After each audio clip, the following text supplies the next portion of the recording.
எல்லாருக்கும் இனிய புத்தாண்டு வாழ்த்துக்கள். ஆஸ் யூசுவல் இன்னைக்கு காலையில எல்லா வேலையும் நடந்துகிட்டே இருக்குது. சாமி கும்பிட்றது, பால் காய்ச்சறது அப்படின்னு.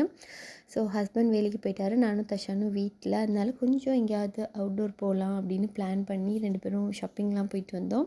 எப்பயுமே நியூ இயர் வருது அப்படின்னா ஜனவரி 1 ஒரு ரெசல்யூஷன் எடுப்போம். ஓகே, இந்த வருஷம் நம்ம வெயிட் லாஸ் பண்ணணும், பண்ணி கண்டிப்பாக ஃபிட்டாக இருக்கணும் அப்படின்லாம். இந்த வருஷம் நான் எதுவுமே பண்ணல. ஏன்னா எப்படியுமே நம்ம பண்ண மாட்டோம்னு தெரியும். எல்லாம் பிளான் பண்ணுவோம். ஜனவரி 1 எல்லாம் எழுதுவோம், எல்லாம் பண்ணுவோம். பட் எல்லாம் போயிடும். நான் ஒரு விஷயம் மட்டும் மனசில் ரொம்ப கடுமையாக யோசிச்சிருக்கேன். என்ன அப்படின்னா, இந்த வருஷம் கொஞ்சம் வெளியில் சாப்பிட்றத குறைச்சிட்டு வீட்டில் ஹெல்தியான ஃபுட்ஸாக குக் பண்ணி சாப்பிட்ணும் அப்படின்னு. மோஸ்ட்லி நாங்கள் வெளியில் சாப்பிட போகமாட்டோம். யுஏஇயில் இருந்தாலும் நாங்கள் போகமாட்டோம். பட் இந்த வருஷம் இன்னுமே குறைச்சிட்டு டோட்டலாக வீட்டில் ஹெல்தியான ஃபுட் சமைச்சு சாப்பிட்ணும் அப்படின்றதுல ரொம்ப உறுதியோடு இருக்கிறேன். பார்ப்போம் என்ன நடக்குது அப்படின்னு. ஒன்ஸ் அகைன் எல்லாருக்கும் ஹாப்பி நியூ இயர். நீங்கள் நினச்சது எல்லாமே நடக்கணும்னு நானும் விஷ் பண்ணுறேன்.